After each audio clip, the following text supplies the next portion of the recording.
they were incredibly unsettled by a man sitting at the pond relatively early. It was prior to anybody even being allowed to attend the beach. It wasn't even open to public access. And it was just Molly there, and he was just smoking his cigarette, kind of looking at them, kind of looking around, just being a little suspicious. And Molly's mother, Maggie, was actually quoted in an interview. "I got a gut feeling and we locked eyes, and I instantly was ready to protect my daughter." So this guy was very peculiar. And almost immediately after Maggie and him locked eyes, and Maggie gave him this like, "don't fuck with me and don't fuck with my daughter" look, he sped away. But while she was relieved, she was still very wary. Then, the next day, at 9:45 a.m., like every day, Maggie dropped off Molly for another day of work, and that would be the last time she would ever see her daughter. At 1:30, Maggie was notified of Molly not being at her lifeguard post. She immediately called her daughter Heather and went to Commons Pond. Maggie remembers calling out for her daughter so frantically, and she saw her shoes and belongings were still on the beach. I believe there was a water bottle that they had just purchased at the convenience store that morning still in her shoe. Creepy, terrifying. So police, of course, initially treated the case as, possibly a runaway situation, which they always do, especially with teenagers. But also they thought that maybe she had drowned or there was some sort of water-related incident. But her family did not believe this for a second. They knew something was awry. Days went by, then months, and then years, and there was still no sign of Molly Bish. Now, I'm going to go over some evidence prior to the eventual discovery of Molly's remains. So this is a rough timeline. There were several sources that I cited. Some were pretty spot on, some were off by a little bit, but still, so forgive my ignorance. This is what I found from several sources and was able to piece together, and anything that didn't feel right to me I kind of redacted or didn't put in or didn't really just want to dwell on too much, because I didn't want to give any misinformation because this case is still open. So, Worcester, Massachusetts posted on November 18th, 2011. So this was, 11 years after her disappearance. Police did a more extensive search of the beach, but found nothing, then quickly turned their focus to a kidnapping, especially when Maggie shared information about this strange man and vehicle from the prior day. So this bit of information came from that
was something that was burned and still is burned in Maggie's brain today. The way he was looking in his car at her and just the gesture of the smoking. So she felt it was very important, and if anything would jar anybody's, like, that would be an identifying piece. So she really wanted that to be a part of it, and the sketch artist complied. And you can look up these pictures as well.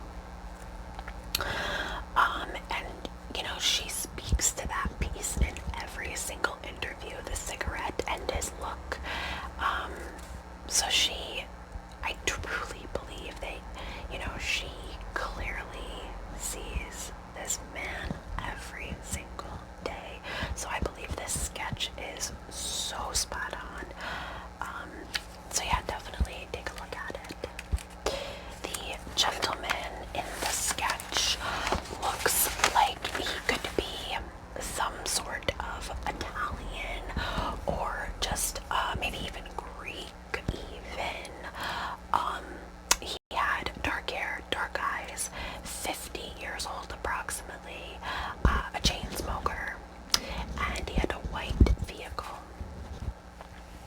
In June 2003, Molly's remains were found 5 miles from Commons Pond in Palmer, Massachusetts on Whiskey Hill, which I found a lot of strange information about Whiskey Hill in general, which I can't recall if I touched on that in my notes or not. But yeah, there's a lot of information about that area as well.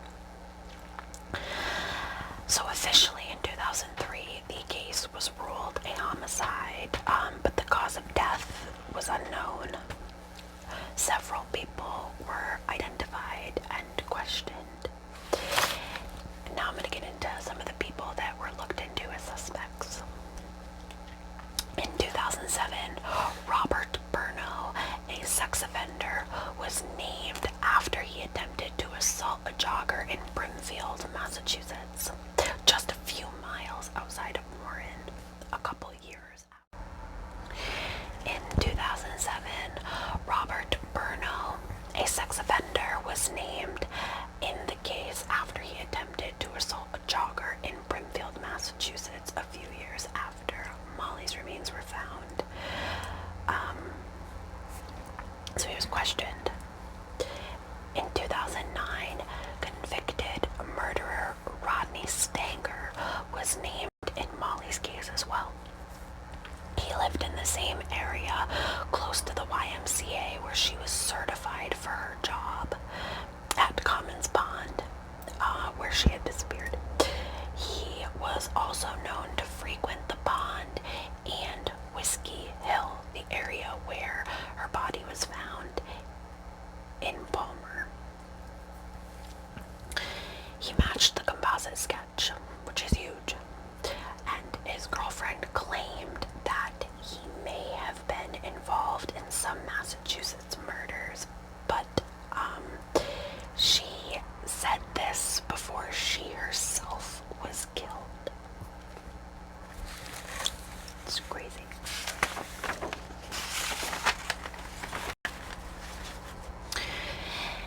In 2011, Gerald Battistoni was named a suspect.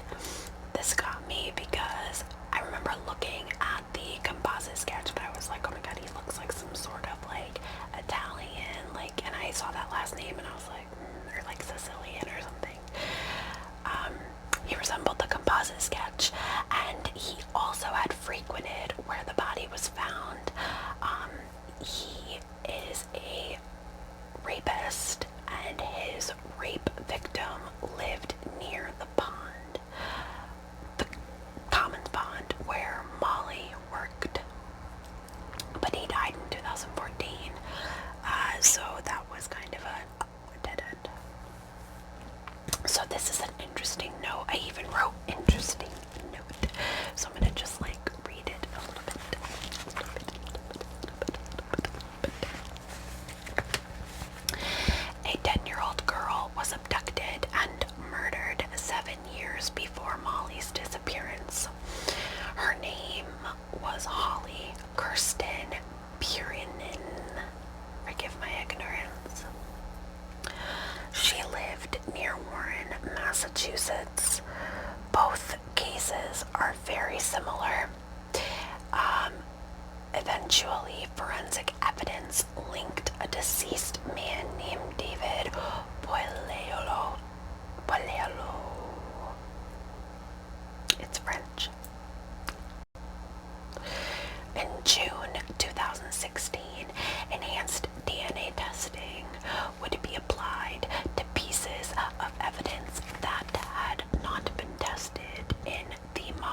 suspected to be the one spotted by Maggie and other witnesses, which is crazy and huge. The suspect in question was said to live near the area, and he owned a white Buick LeSabre. A witness claimed to have been told by this suspect straight from his mouth that something bad had happened when he was in the woods all night. He allegedly had scratches on his face. He looked a bloody hot mess. But nothing was really concluded or discovered or gathered with that tip, which is kind of crappy. So today, nobody has been charged in this case. It remains very unclear if any of these suspects were even involved. In 2019, so this year, new DNA testing began again, and the evidence, on the evidence, and the Bish family is strongly hoping to gain a DNA profile, and to get some justice for Molly's murder.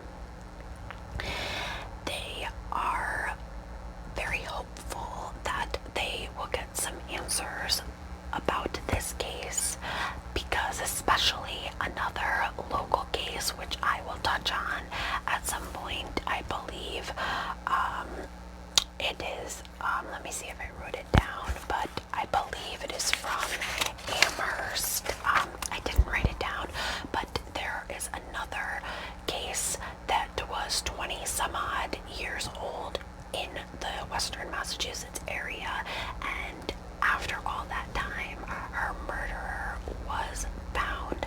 So because of that case, the Bish family have a lot of hope that this will get resolved. And just because this case is going to be 20 years old, they strongly feel that they are going to get some justice and get some peace.